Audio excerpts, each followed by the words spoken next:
Yeah, right, everything's a full grid, nobody missing there. See big Corey Smith getting ready to go. Love the inquiry on the back of his leathers.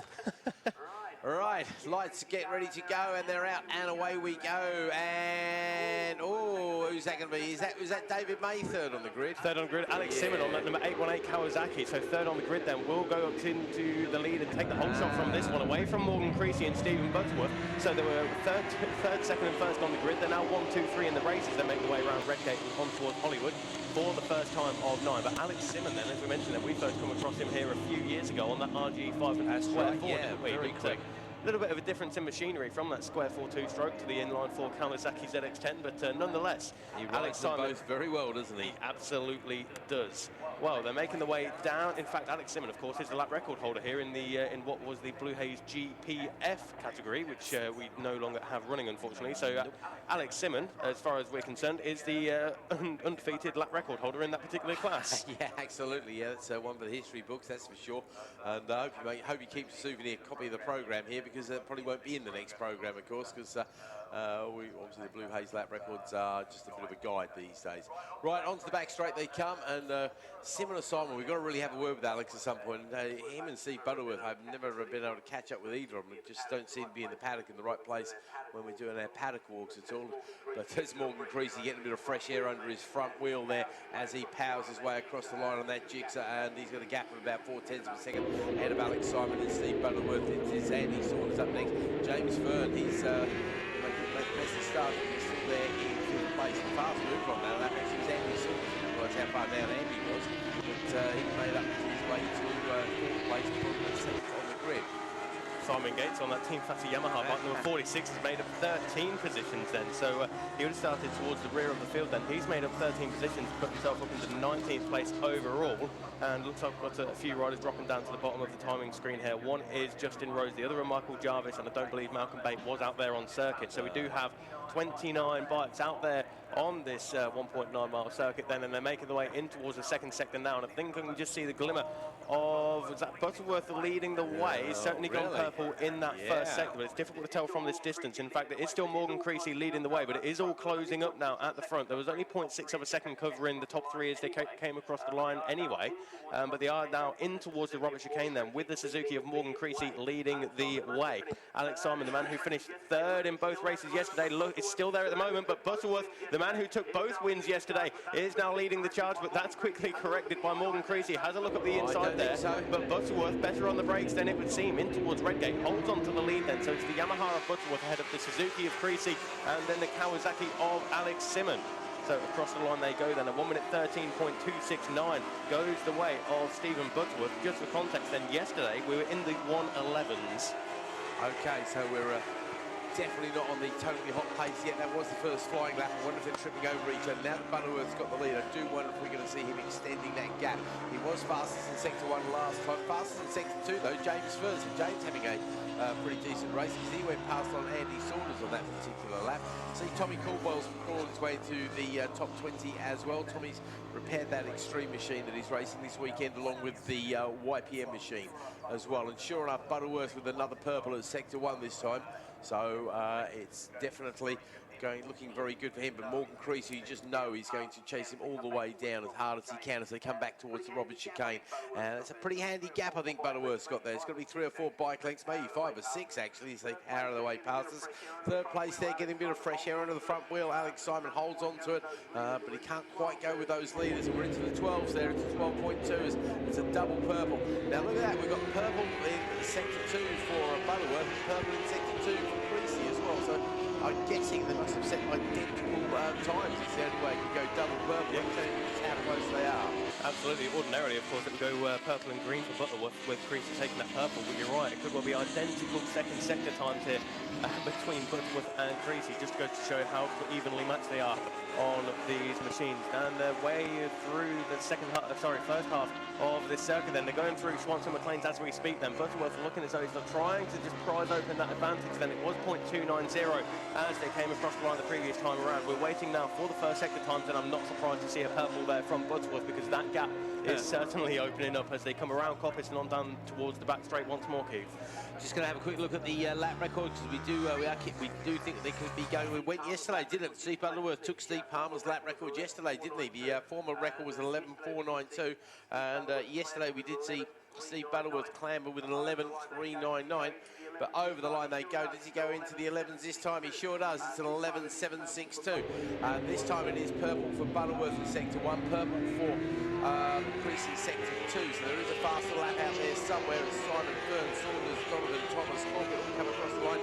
Darren Corkett running second in the extreme machines at the moment because he's ahead of David May, who's third. So that's a bit of a battle between those two for some medals as well, because they're only separated by a few tenths of a second. Alexander Mann doing a good job, and again thanks to Uncle Steve and Michael Jones Jewelers for supporting him so well with his racing. Hayden Kilworth is in 11th place there. Andy Denyer on that strange Triumph type machine. We've got to speak to Andy about that when we catch up with him.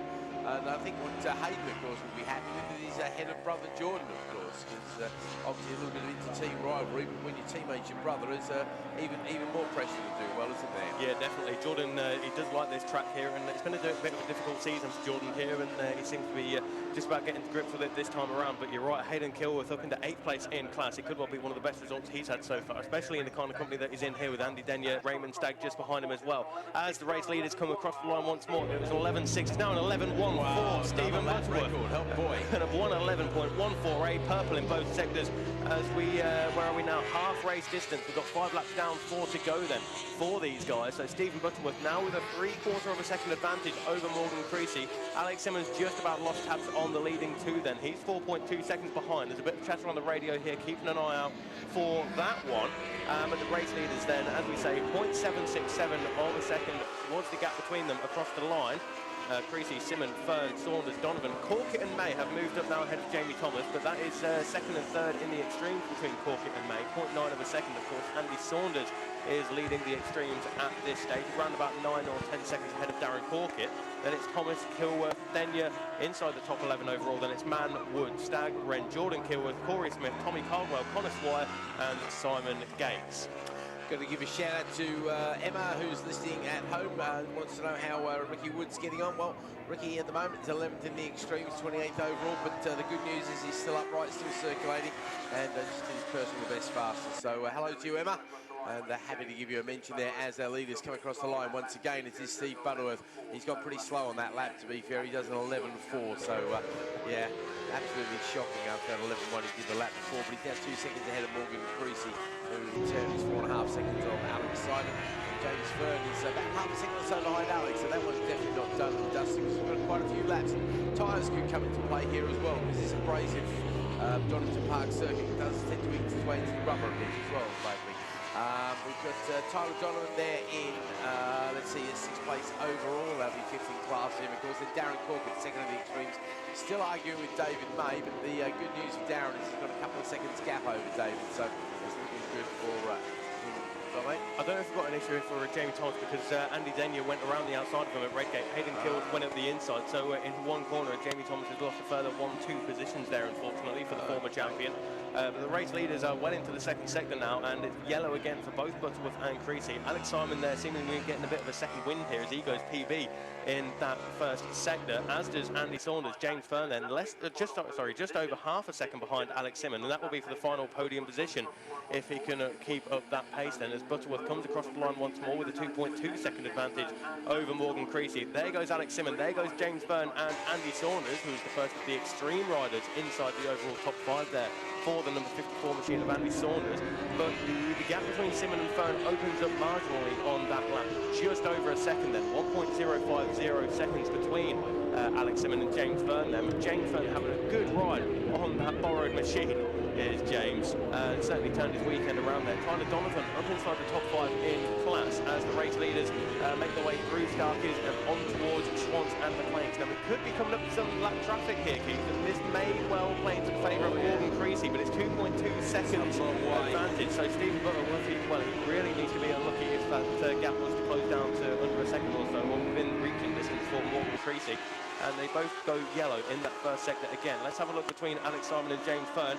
Simon goes yellow and Fern goes green as we get a retirement here. Number 152 has come into the pits. That's Sean Goldsmith, unfortunately. Yep, on that Kawasaki. So Goldsmith into the pits as Butterworth comes around Robertson on towards the front straight once more.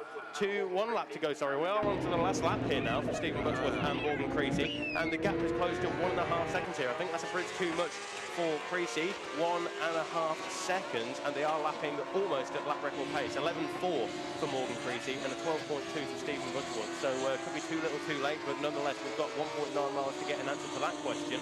Alex Simon and James Fern. Andy Saunders is inside the overall top 5. Daryl Skin still circulating out there, having a bit of a battle with Ricky Woods actually, and need to give Daryl's team a mention there, sponsored by ICS. As they're here, I believe they've got one of the hospitality boxes, so they're cheering their man on there from down there. So good luck to Daryl Sims there. Daryl Skins there. We get it right in a moment. As Butterworth triple timing beam over the back there, and doesn't do anything special. It's another yellow factor there. As Creasy, you're right, did close the gap that last time. Put the gap then about 1.5 seconds or so. So definitely a little bit closer, but quite enough to be challenging for the lead, I don't think, because we're going to be looking for Stephen to come around and claim yet another win. He's going to have a whole big stack of gold medals. He's going to have one for each of his children after this weekend, I think. Gives us a bit of fresh air under the front wheel.